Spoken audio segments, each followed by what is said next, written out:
శ్రీ గురుభ్యో నమ. శ్రీ లలిత త్రిశతి ఈనాటి నామము సర్వసౌఖ్యదాత్రి. సరే, గ్రంథంలో ఉండే విధానికి శాస్త్రీయ పరంగా మనం విశ్లేషించుకుంటే ఆశ్చర్యకరమైనటువంటి రిజల్ట్స్ మీకు మనసుకు అవగతం అవుతుంది. ఇది పూర్తిగా వింటే మీరు అత్యంత సంతోషం అనుభవిస్తారన్నమాట. ఎట్లా అంటే ఇప్పుడు లలిత సహస్రనామం చదివే వాళ్ళు చాలామంది ఆ బ్రహ్మ కీట జనని వర్ణాశ్రమ విదాయని అని ఒక నామం ఉంటుంది. దాని అర్థము ఈ యొక్క సర్వసౌఖ్యదాత్రి అనే అర్థము శాస్త్రీయ పరంగా తెలుసుకుంటే ఆశ్చర్యం ఉంటుంది, ఆనందం ఉంటుంది. ఎక్కడ ఎప్పుడు వినని విధంగా కూడా ఉంటుంది. ఇప్పుడు త్రిమూర్తులు, త్రిశక్తులు, సర్వదేవతలు కానీ, గంధర్వులు కానీ, రాక్షసులు కానీ, మానవులు, జంతువులు, ఇవన్నీ కూడా ఇటువంటి సర్వప్రాణులు.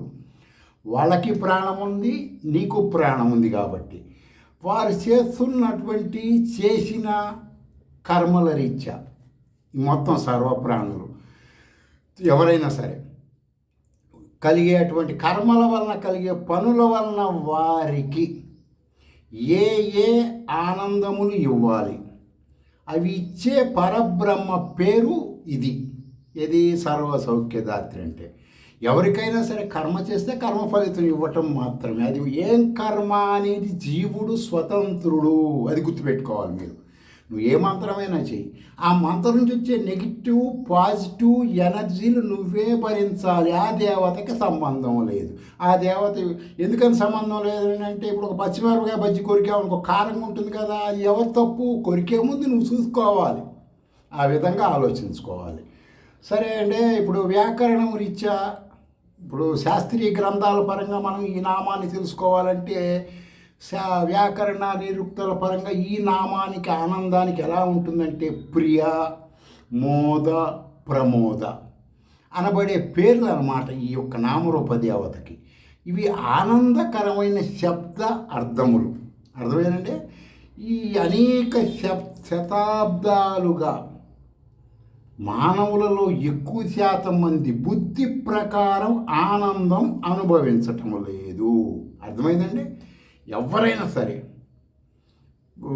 వ్యక్తుల పేర్లు కాకుండా మానవ జాతి గురించి చెప్పడం జరుగుతుంది. శృతి ప్రామాణికంగా బుద్ధిపరంగా ఆనందం అనుభవించట్ల, మనసు ఇంద్రియాల పరంగానే అనుభవిస్తున్నారు ఎక్కువ మంది.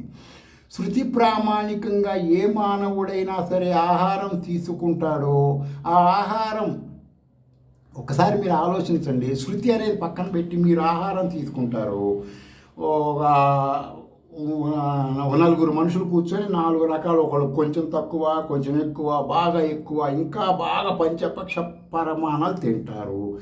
ఆ తీసుకొని తిన్న ఆహారం మొత్తం ఆ మానవుడే అరిగించుకోవాలి కదా. అరిగించుకున్న తర్వాత మిగిలిన వ్యర్థాలన్నీ ఆ మానవుడే కదా వాష్రూమ్ ద్వారా వదిలించుకోవాలి. అంటే ఎవరో తింటే నువ్వు అరిగించుకోలేవు కదా. ఇదే సూత్రం నువ్వు ఆధ్యాత్మికంగా భారతీయులు ఎందుకు ఆచరించరు ఆలోచించండి. ఇది ఫిజికల్గా కనపడుతున్న సత్యం. దీన్ని మీరు శృతి మీకు చెప్పిన మహర్షులు చెప్పారు శృతిపరంగా ఇది చెయ్యని. అది ఎందుకని మీరు తెలుసుకోలేకపోతున్నారు, ఎందుకని చెప్పలేకపోతున్నారు? నేటి ఆధ్యాత్మిక ప్రవచనకారులు, టెక్నాలజీ పెరిగింది కదా, మీరు మీ ఫోన్ ఉపయోగించి తెలుసుకోవచ్చు కదా.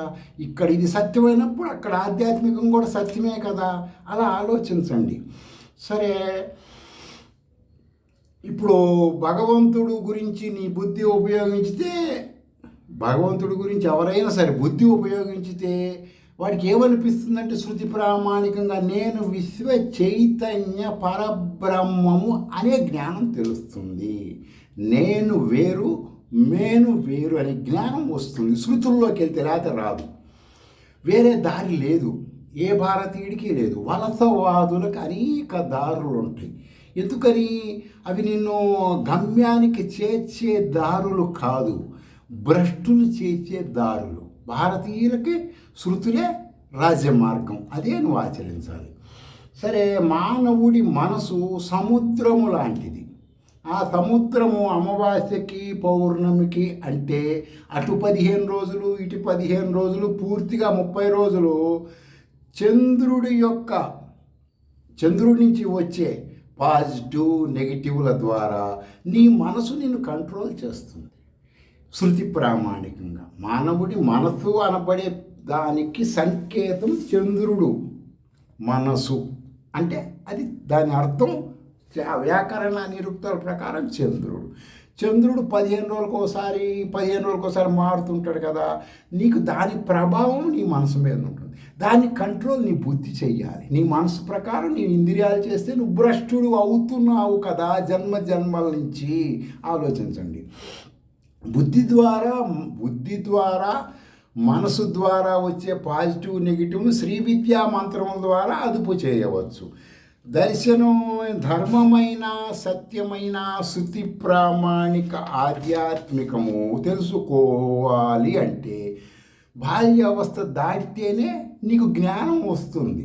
అప్పుడు నువ్వు శృతుల్లోకి వెళ్తే అర్థమవుతూ ఉంటుంది. ఈ విశ్వములో ఎవ్వరికి శృతుల జ్ఞానం తెలుసుకుంటే దండం పెట్టక్కర్లేదు. శృతుల జ్ఞానం నీకే తెలుసు. నువ్వు ఎవరితో మాట్లాడుతున్నావో వారు శృతుల అనుభవం లేని వారు అని నువ్వు తెలుసుకుంటావు. అర్థమైందండి? నువ్వు శృతుల జ్ఞానంకి వచ్చిందనుకోండి స్వానుభవంగా, ఇందాక ఆహారం వ్యంగా చెప్తే అట్లాగో అది తెలిసిందనుకో నువ్వే అరిగించుకోవాలి నువ్వే అని నీకు భగవంతుడి గురించి తెలుస్తుంది. అప్పుడు నీకు ఎవరైనా భగవంతుడు నేను ఆయన ఫలానా అవధూత బాబా ఫలానా అంతే మీకు నవ్వు హాస్యాస్పదంగా ఉంటుంది వాళ్ళని చూస్తుంటే.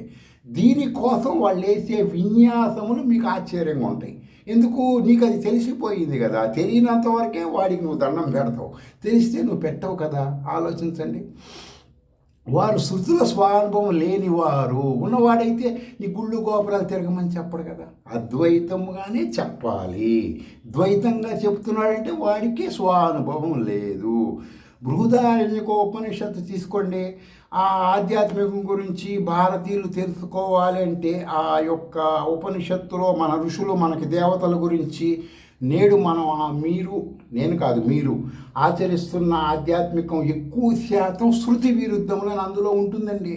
ఎట్లా ఉంటుందండి అంటే కొంతమంది వేద సభలు జరిగినప్పుడు మనుషులందరూ ఉన్నప్పుడు ప్రశ్నలు జవాబులు జరుగుతాయి. అందులో ఆ విధంగా ఉంటుంది. ఏమని ఉంటుందంటే ఇప్పుడున్న భారతీయులు లాంటి వాళ్ళు కొంతమంది ఆ ఋషుల్ని అడుగుతుంటారు, అంటే దేవతలు ఎంతమంది అండి గురువు గారు అని. 3306 మంది ఉంటారయ్యా దేవతలు అంటాడు. మళ్ళీ ఇంకొకటి వచ్చి అదే ప్రశ్న రిపీట్ చేస్తాడు ఆ యొక్క ఋషి గారిని. 33 మంది ఉంటారయ్యా దేవతలు అంటాడు. ఇంకొకటి వచ్చి అదే రిపీట్ చేస్తే 6 దేవతలు ఉంటారయ్యా అంటాడు. మళ్ళీ ఇంకొకటి వచ్చి అదే రిపీట్ చేస్తాడు, 3 దేవతలు ఉంటారు. ఇంకొకళ్ళు వచ్చి అడుగుతారు, 2 అంటాడు. ఇంకొకటి వచ్చి అడుగుతాడు, 1.5 మంది దేవతలు అంటారు. సరే ఇంకొకళ్ళు వచ్చి అడుగుతారు, దేవతలు ఒక్కడే అంటారు. అసలు దేవతలు ఏంటి? ఆ ఋషి ఇట్లా చెప్తున్నాడు 3306 మంది అంటే అప్పుడు ఆ ఋషి ఆ ఫస్ట్ అడిగినోడికి లాస్ట్ అడిగినోడికి ఇంకా కొంత ఉంటాయి. వీళ్ళకి ప్రశ్నలు జవాబులు చెప్తుంటాడు. నాయన 3306 మంది ఈ సంఖ్యలు అంటే శృతి ప్రామాణికముగా యథార్థంగా 33 మంది మాత్రమే దేవతలు. మిగిలిన సంఖ్యలు వారు చేసే మహిమలు, మిరాకిల్స్, ఆ దేవతలకి మిరాకిల్స్ చేస్తారు కదా, వాటి యొక్క పేర్లు, ఆ యొక్క దేవతల యొక్క పేర్లు అవి మిరాకిల్ పేరు, దేవ విభూతులు అంటారు వాటి పేర్లు. శృతి ప్రామాణికంగా 33 మంది ఎవరండి మీరు చెప్పండి గురుగారు. మేము ఇప్పుడు దాకా అనేక వలసవాద మతస్థులు, భారతీయులైన కొంతమంది విదేశ మానసిక పుత్రులు, ఇంతమంది భారతీయులకి ఇంతమంది దేవుళ్ళ, గల్లీకొకళ్ళు ఢిల్లీకొకళ్ళు అది ఇది అంటుంటారు కదా. దానికి ఈ యొక్క బృహదారణ్యక ఉపనిషత్ ఆనాడే ఇప్పుడు అనుకునే వాళ్ళ గురించి చెప్పింది. మీరు తెలుసుకోవటం లేదు. మీరు తెలుసుకుంటే వాళ్ళకి సమాధానం చెప్పగలుగుతారు. ఆధ్యాత్మికంలో నేడు ఉన్న ప్రవచనకారులు మాత్రం ఖచ్చితంగా ఇవి తెలుసుకోవాలి. ఎందుకంటే ఇది తెలుసుకుంటే కదా మనం అవతల వాడికి గట్టిగా చెప్పగలుగుతాం.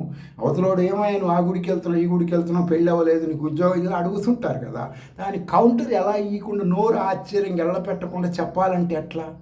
ఇది ఒక బల్ల గుద్ది ఇది దేవుడు అని చెప్పాలంటే ఎట్లా? అదే ఇది ఏమని 33 మంది ఎవరంటే అష్టవసువులు, ఏకాదశ రుద్రులు, ద్వాదశ ఆదిత్యులు, ఇంద్రుడు, ప్రజాపతి, మొత్తం శృతి ప్రామాణిక దేవతలు 33 మంది. వారిని నువ్వు తెలుసుకోవచ్చు. ఎంతమందిని ప్రత్యక్షంగా, కొంతమందిని పరోక్షకంగా నువ్వు తెలుసుకోవచ్చు. నేను చెప్పిన శృతి ప్రామాణిక దేవతలు అయితే శృతి విరుద్ధంగా ఎవరో ఫీలింగ్స్, ఫలానా రాజుగారి ఫీలింగ్ వలన ఫలానా దేవుడు, ఫలానా చక్రవర్తి ఫీలింగ్తో ఫలానా దేవుడు ఆయన వజ్రాలు ఇచ్చాడు, వైడూర్యాలు ఇచ్చాడు, ప్రజల సొమ్ము మొత్తం, అవి కాదు కదా శృతి ప్రామాణిక ఆధ్యాత్మికం అంటే.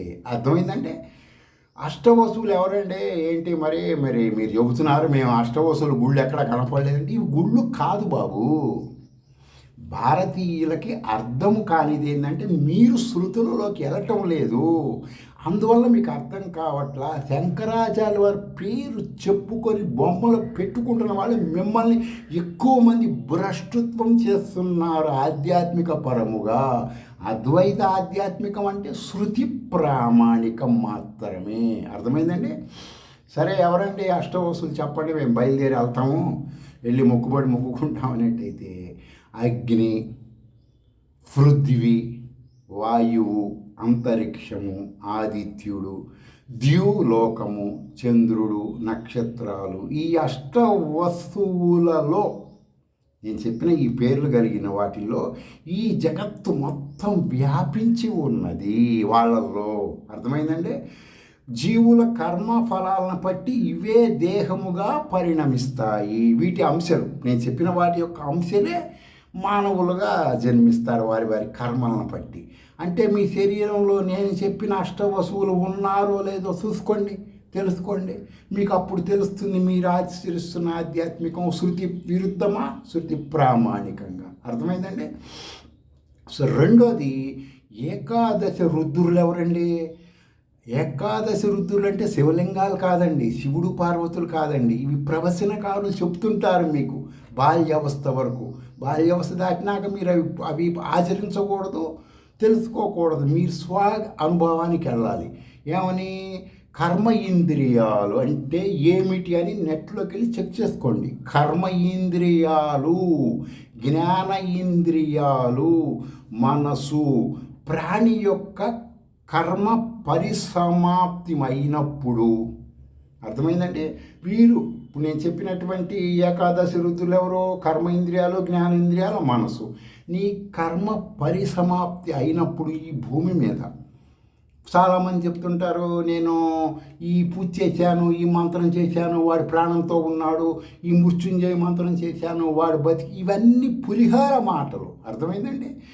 ఎవడి కర్మ పరిసమాప్తి అయిపోతే వాడిలో నుంచి ఏకాదశి రుద్రులు బయటికి వెళ్ళిపోతారు. వాళ్ళు బయటికి వెళ్ళిపోయిన తర్వాత రుద్ర అంటే ఏడిపించువాడు అని అర్థం వ్యాకరణం రీత్యా. వీళ్ళు ఎప్పుడైతే కర్మేంద్రియాలు, జ్ఞానేంద్రియాలు, మనసు అంటే రుద్ర సంకేతము. వీరి శరీరంలో నుంచి బయటికి ప్రాణము బయటికి పోయిందంటే నిష్క్రమిస్తారు. వీళ్ళు కర్మ అయిపోగానే బయటికి వెళ్ళిపోతారు.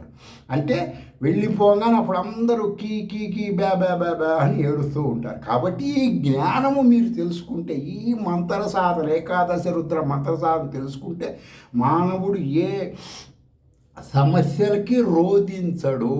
అర్థమైందండి? రుద్ర అంటే ఏడవటం, ఏడుపు తెలియకుండా ఉండటమే ఏకాదశి రుద్ర జ్ఞానం అంతర సాధన ఉత్తమం శ్రీ విద్యలో. అది తెలుసుకోండి. ద్వాదశ ఆదిత్యులు అంటే ఎవరు? 12 నెలలతో కూడిన ఆదిత్యుడిని ద్వాదశ ఆదిత్యుడు అంటారు. ప్రాణుల యొక్క ఆయుర్దాయం గ్రహిస్తుంది. అర్థమైందండి? సూర్యుడు ఉదయిస్తే నీ ఆయుష్ ఒకరోజు పోయినట్టే. కాబట్టి ఈ మంత్ర జ్ఞానం తెలిస్తే మరాళి మందగమన మహాలావణ్య సేవది అనబడే లలిత సహస్రనామ మాట ఈ శబ్దార్థ జ్ఞానం తెలిస్తే ఈ మంత్ర సాధన జ్ఞానం వస్తుంది. తర్వాత వచ్చేసి మా ఇంద్రుడు, ప్రజాపతి, మేఘం అంటే వర్షం వచ్చే ముందు వస్తుంది చూడండి, విద్యుత్ అంటారండి దాన్ని. ఇంద్రుడే యజ్ఞము. అర్థమైందండి? ఏది 12 నెలలతో కూడిన ఆదిత్యుడు కాకుండా ఈ ఆదిత్యుడు ఆ సబ్జెక్ట్ వేరు, ఇది వేరు. యజ్ఞం చేస్తే అదే ఇంద్రుడు అంటారనమాట. శృతి ప్రామాణిక శ్రీ విద్యా మహామంత్రం పురస్చరణ చేస్తే ఈ యొక్క హోమాలు చేసినప్పుడు ఈ జ్ఞానం కలుగుతుంది. సరే అండి, మరి 6 దేవతలు ఎవరండి? మరి 6 అని కూడా చెప్పారు కదా. అంటే ఈ విశ్వంలో సర్వదేవీ దేవతల రూపాలు ఉన్న దేవతలు 6 ఉంటారు. ఈ విశ్వంలో సర్వదేవతలు, మగ ఆడ నంపుచిక అని కొంతమంది ఈ కొత్త దేవతలను సృష్టిస్తున్నారు కదా. కొంతమంది స్వామిజీతో నంపుచికంగా చేయండి మీకు ఆ ఫలితాలు వస్తాయని సందమామ బాలమిత్ర బొమ్మరిల్లు కథల రూపీణ మంత్రాల గురించి కొంతమంది పొట్ట కూటి కోసం చెప్తున్నారు కదా. వాళ్ళకు కూడా ఇది వర్తిస్తుంది. ఈ విశ్వంలో 6 ఉంటారు దేవతలు. ఆ 6 ఈ విశ్వం మొత్తం ఉంటుంది. ఎవరండి? అగ్ని, పృథ్వీ, వాయువు, అంతరిక్షము, ఆదిత్యుడు, జీవలోకము. సరే అండి, మరి 3 దేవతలు అని కూడా మీరు చెప్పారు కదా. అంటే ఆ 3 దేవతలు ఎవరయ్యా అంటే 3 లోకాలే ఆ దేవతలు. 3 దేవతల శరీరం, 3 దేవతల శరీరం, 3 లోకాలు ఈ విశ్వంలో. అవేంటండి అంటే అగ్ని, పృథ్వీ 2 కలిపితే ఒక దేవత అవుతుంది, అది ఒక లోకం. వాయువు, అంతరిక్షము కలిపితే ఒక దేవత అవుతుంది, అది ఒక లోకము. ఆదిత్యుడు, ద్యులోకము కలిపితే ఒక దేవత అవుతుంది, అది ఒక లోకం. ఈ 3 లోకాల దేవతలు సర్వదేవగణాలు. దేవగణాలలో అంతర్భూతముగా ఉన్నారు. సరే అంటే మరి 2 దేవతలు అని చెప్పారు కదా మీరు. ప్రశ్న మేము అది కూడా గుర్తుపెట్టుకున్నామంటే 2 దేవతలు ఎవరంటే శృతిలో బృహదారణ్యక ఉపనిషత్తులో ఉంటుంది. ఇది ఒకళ్ళు అన్నము లేకపోతే ఆహారము, 2 ప్రాణము. సమస్త దేవతలు ఈ రెండిట్లోనే ఉంటారు. సరేనండి, మరి 1.5 మంది దేవతలు అన్నారు. ఎవరండి అంటే వీచే వాయువు వస్తుంది కదా, గాలి, వాయువు. తర్వాత ఆ యొక్క వాయువు వీచేటువంటి గాలి అనబడేటువంటిది. ఈ 2 1.5 కింద లెక్కేశారు. బృహదారిక అంటే చాలా విశేషంగా ఉంటుంది. మీకు క్లుప్తంగా చెప్తున్నా, మీ టైం వేస్ట్ అవ్వకుండా. వాయువు వలన సమస్త జగత్తు కీర్తిని పొందుతుంది. వాయువు వలన అంటే వాడు వాయువు లేదు బయట పారేస్తారు కదా. వాయువు ఉంటేనే కదా కీర్తి, కాంత, కనకములు నీకు కలిగేది. వాయువు వల్లనే కదా, నీ బాడీలో అది ఉంటేనే కదా. అందువలన వాయువు ఒకటి, దానివలన జగత్తుకు లభించే వృద్ధి. వాయువు ఒకటి, దానివల్ల లభించే బెనిఫిట్స్ వృద్ధి చెందటం అన్నమాట. అది ఒక సగం. దీన్ని 1.5గా చెప్తారన్నమాట. మొత్తం కలిపి 1.5 దేవతలు. ఇదే శృతి. ఇంకా చాలా ఉందండి. ఇవన్నీ వివరించాలంటే ఈసారి నామంలో వివరిస్తాను. నేను చెప్పినవన్నీ కూడా వాడు ఏ కులముడైనా, శూద్రుడవని, మాల, మాదిగా, ఎరికలోడు, ఏనాదుడు, ఎవరైనా సరే వాళ్ళల్లో నేను చెప్పినవన్నీ ఉంటాయి.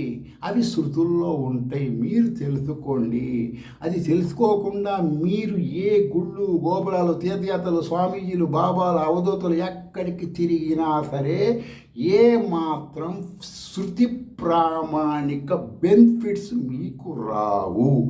మీకు నిజమైనటువంటి మీరు కోరిన సంకల్పములు నెరవేరాలి అంటే శృతులు చెప్పిన ఆధ్యాత్మికం మాత్రమే భారతీయులు ఆచరించాలి. బ్రిటిష్ వాళ్ళు పెట్టిన వలసవాద డిగ్రీలు చదివిన వాళ్ళు ప్రవచనాలు చెబితే ఏ మాత్రం వాళ్ళకి మీకు ఉపయోగం ఉండదు.